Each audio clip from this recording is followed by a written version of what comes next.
बेटी।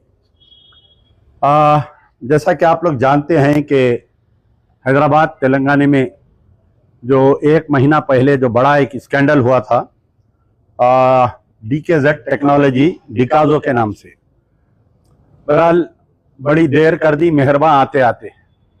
तकरीबन एक महीने के बाद में हैदराबाद पुलिस की तरफ से एक प्रेस नोट दिया गया है। ना तो मुलजिम को मीडिया में पेश किया गया और ना जो पैसा रिकवर हुआ उसके बारे में बताए, ना इन्वेस्टर्स को कोई कॉन्फिडेंस में नहीं लिया गया हैदराबाद पुलिस की तरफ से।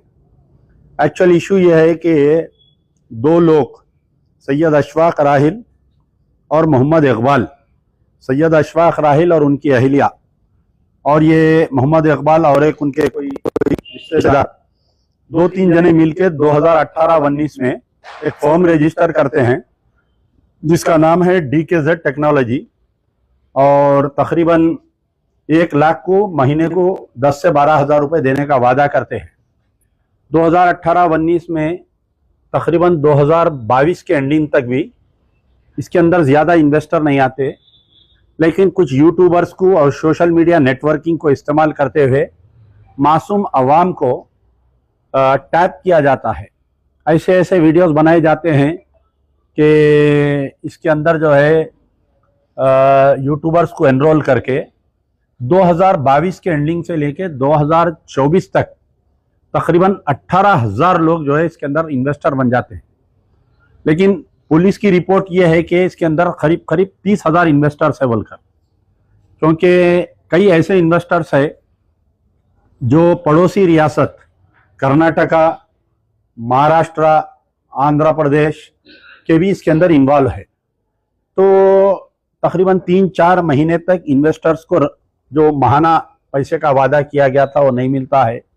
एक शख्स जाकर साइबराबाद में कोई पुलिस स्टेशन में कंप्लेंट देता है, साइबराबाद पुलिस CCS को भेजती है, साइबराबाद CCS को, उसके बाद में मैटर जो है हैदराबाद पुलिस को आता है, हैदराबाद पुलिस अपनी CCS को देती है मैटर। तकरीबन 3 सितंबर 2024 के दिन एक FIR इशू होता है। बड़ी मुश्किलों के बाद में एक 10 दिन का एक मैराथन, बड़े बड़े ऑफिसर से बात करना, कमिश्नर ऑफ पुलिस का इन्वॉल्वमेंट होना, उसके अंदर बड़े बड़े लोगों के बाद में बड़ी मुश्किल से एक FIR इशू होता है। उस FIR की बेसिस पे CCS हैदराबाद पुलिस तहकीकात शुरू करती है। 1 महीने तक हम मुलजिम को ढूंढ रहे हैं, हम मुलजिम को ढूंढ रहे हैं, जबकि मुलजिम की तरफ से हाई कोर्ट में अभी केस रजिस्टर नहीं हुआ, इनको अरेस्ट नहीं करना बोल के प्रीएम्प्ट एक ऑर्डर लेने की कोशिश की जाती है। लेकिन क्योंकि ये जो इन्वेस्टर्स की तरफ से हमारे एक एडवोकेट आशिर खान साहब एडवोकेट जो है ऑलरेडी ये भी इसके अंदर मैदान में उतर जाते हैं। उतरने के बाद में पहले तो पुलिस से दरख्वास्त की जाती है कि आप तहकीकात करिए, लेकिन जो DC CCS में उनके साथ वकील साहब के साथ कुछ बदतमीजी की जाती है, इन्वेस्टर्स के साथ बदतमीजी की जाती है। फिर बाद में कुछ इन्वेस्टर्स मेरे पास आते हैं, कुछ इन्वेस्टर्स हमारे फिरोज खान साहब सीनियर लीडर कांग्रेस के पास जाते हैं। तो फिरोज खान साहब भी कमिश्नर ऑफ पुलिस से बात किए, मैं भी कमिश्नर ऑफ पुलिस से बात किया। फिर जो प्रजावानी गांधी भवन में लगा था वहां पर भी तमाम इन्वेस्टर्स जाके उत्तम कुमार रेड्डी मिनिस्टर से फिरोज खान के जरिए मुलाकात करते हैं। बहरहाल सब मिलके मेहनत करने के बाद में एक बहुत प्रेशर आने के बाद पुलिस की तरफ से एक FIR इशू है। ये FIR इशू होने से पहले जब इन्वेस्टर्स आके मुझे बोले कि किसी फार्म हाउस पे रेड किए, हम लोग खुद पुलिस वालों को ले जाके बताए वो फार्म हाउस, तो उसमें से साथ बहुत पैसे निकले, यानी कार्टून भर के पैसे लेके गए वहां से। वो पैसे आने के तकरीबन 20 दिन के बाद में एक FIR, एक प्रेस नोट आता है, वो मैं पूरा प्रेस नोट पढ़ा पुलिस की तरफ से कि हम अशफाक राहिल को और उनकी अहलिया वाइफ को गिरफ्तार करे हैं और 1,70,00,000 रुपए रिकवर करे हैं। तो अब वो 1,70,00,000 की रिकवरी के ऊपर इतने खुशियां मनाए जाते हैं, जबकि एक इन्वेस्टर के उसके अंदर जो कंप्लेनेंट है उसके 4 से 5 करोड़ रुपए है। कितने है आपके? 2 करोड़ 70 लाख है इनके। तो 1 करोड़ 70 लाख रुपए रिकवर करके पुलिस ऐसे बगला बजारी जैसा कि पाकिस्तान को फतेह कर लिए, फलस्तीन को फतेह कर लिए, वैसे बाजे बजा रहे हैं। ठीक है, पुलिस की कार्रवाई को हम वेलकम करते हैं, लेकिन मैं अमजदुल्ला खां हैदराबाद पुलिस की कार्रवाई से कोई मुतमईन नहीं हूं। हमारा मुतालिबा है कि सितंबर जाके अक्टूबर आ गया, मुलजिम अदालत में खुला फिर रहा बेल पिटीशन मूव करते हुए, क्या मजबूरी है कि इनको गिरफ्तार नहीं किया जा रहा है? और जितने यूट्यूबर्स है सबको बुला के सीआरपी की नोटिस देकर उनको छोड़ दिए, उनको कोई गिरफ्तारी नहीं, उनके खिलाफ में कोई एक्शन नहीं। मेरी नजर में जितना सैयद अशफाक राहिल जिम्मेदार है, उसकी अहलिया जितना जिम्मेदार है, मोहम्मद इकबाल जितना जिम्मेदार है, तमाम एम्प्लॉइज भी उतने जिम्मेदार है। जैसा सैयद उमेर एक मैनेजर है, ये जो मैनेजर एम्प्लॉइज है, असलम है, बिलाल है, फातिमा है, एक लंबी तवील फेरिस्त है। ये लोग क्या करते थे, इनको सैलरी थी 20,000 रुपए। अगर ये लोग 1 लाख रुपए अगर इन्वेस्टमेंट लाए तो उस पर भी इनको परसेंटेज था। खाली तनख्वाह लेके काम नहीं करे ये लोग। अब जैसा यूट्यूबर्स है, एक यूट्यूब बनाने के 5-5 लाख रुपए ले रहे थे वो लोग, तो उनको आप सीआरपी नोटिस देके कैसा छोड़ रहे हैं? उनसे कहीं की हमदर्दी, एम्प्लॉइज से कहीं की हमदर्दी समझ में नहीं आ रहा।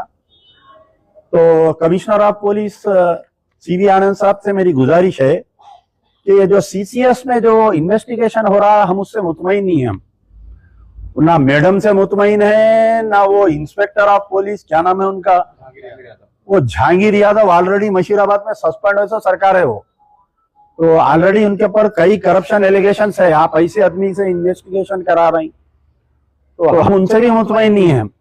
हम चाह रहे हैं कि कोई एक सीनियर मोस्ट आईपीएस ऑफिसर, हालांकि सीसीएस के जो मैडम है, डीसीपी मैडम श्वेता मैडम है, वो भी आईपीएस है, लेकिन बहुत चिड़खुड़े मिजाज के हैं।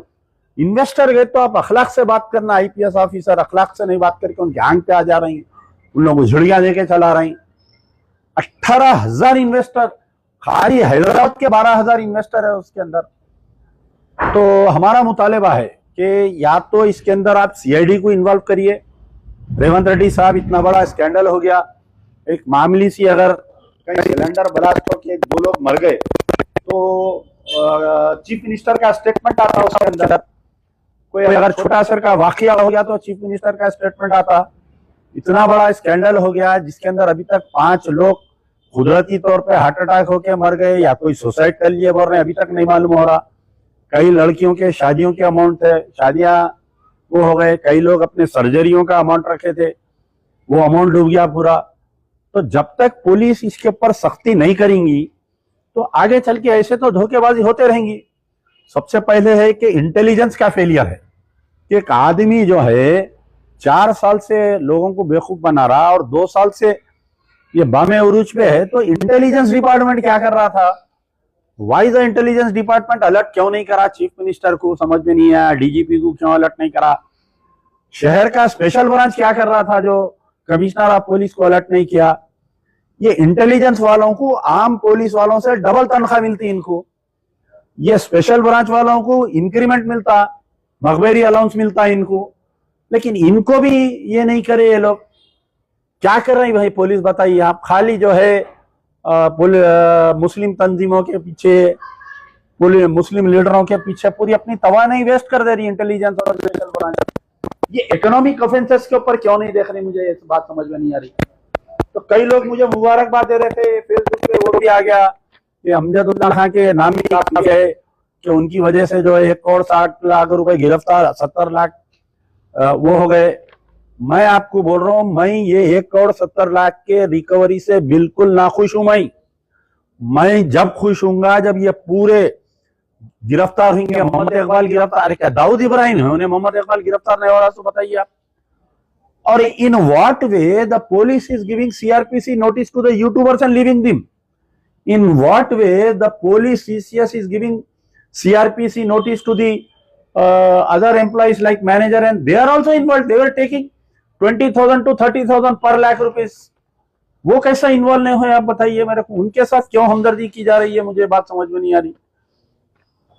I request the chief minister Shri Revanth Reddy साहब, आपसे होता तो करिए, यानी तो ये केस सीबीआई को दे दीजिए, क्योंकि 4 स्टेट इन्वॉल्व हैं इसमें इन्वेस्टर्स।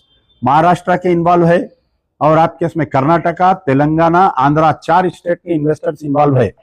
और मैं काबिल मुबारकबाद है हमारे आशिक खान साहब एडवोकेट, तो वो बेचारे जो है हमारे भांजे ही है, बेचारे भतीजे भी होना, 2 रिश्ते हैं उनसे, बेहतरीन उनकी नुमाइंदगी रही। हाई कोर्ट में एक रिट भी डाले हैं इनकी तरफ से, इन्वेस्टर्स की तरफ से, कि पुलिस की तहकीकात सही नहीं हो रही, हमारे को केस या तो सीआईडी को या सीबीआई को दियो बोल के। अगर हैदराबाद पुलिस अपनी कारकर्दगी नहीं बताएंगी तो कोर्ट को मजबूरन यह केस सीआईडी को देना पड़ेगा या सीबीआई को देना पड़ेगा। तो इसके अंदर जो है एक ब्लैक स्पॉट आ जाएगा हैदराबाद पुलिस के ऊपर कि भाई ये लोग तहकीकात सही नहीं करे बोल के। और मैं Amjadullah Khan, commissioner of police CV Anand साहब बेहतरीन ऑफिसर है। आप जब एंटी करप्शन में थे तो पूरा यानी करप्ट ऑफिसर्स का ऐसा कांप रहे थे नाम से। हमारे बल्लिया में तो कोई रिश्वत ही नहीं लिया 2 महीने तक, आप जब तक वहां पर थे। पुलिस डिपार्टमेंट की तारीख रही, कभी जो है सुप्रीडेंट लेवल के ऑफिसर को नहीं डाले, आप बड़े बड़े ऑफिसरों को डाल दिए अंदर, पर्सनल इसके अंदर इंटरेस्ट ले दिए। रोज ऑफिस आते लॉ फाइल डीकेजेड की बोलिए, आप देखिए 10 दिन के अंदर पूरा किधर का किधर हो जाता। अगर कमिश्नर ऑफ पुलिस इसके अंदर एक्शन नहीं ले रहे तो मैं ये समझूंगा कि कोई कांग्रेस के बड़े लीडर भी इसमें इन्वॉल्व है जो इनको प्रोटेक्ट कर रहे हैं। ये चोरा क्या करते, ये जो भी पार्टी गवर्नमेंट में रहती, जैसा कल तक बीआरएस थी तो महमूद अली के साथ फोटो आप रहे थे लोग, महमूद अली से इनाग्रेशन करा रहे थे। तो हो सकता है कि अब कांग्रेस में भी किसी को पकड़े होंगे ये लोग, जो पुलिस इतना स्लो इन्वेस्टिगेशन कर रही है। मैं नहीं, पूरे 18,000 इन्वेस्टर आज आपसे सवाल कर रहे हैं। मैं उम्मीद करता हूं चीफ मिनिस्टर रेवंत रेड्डी साहब से, मैं उम्मीद करता हूं डायरेक्टर जनरल ऑफ पुलिस से, मैं उम्मीद करता हूं हमारे कमिश्नर ऑफ पुलिस सीवी आनंद से, कि इस केस में जो है, अरे एसेट्स है साहब, उनके बिल्डिंग बने हुए है, फार्म हाउस है, बड़े बड़े जमीन है, उसको सीज क्यों नहीं कर रही गवर्नमेंट, समझ में नहीं आ रहा मेरे को।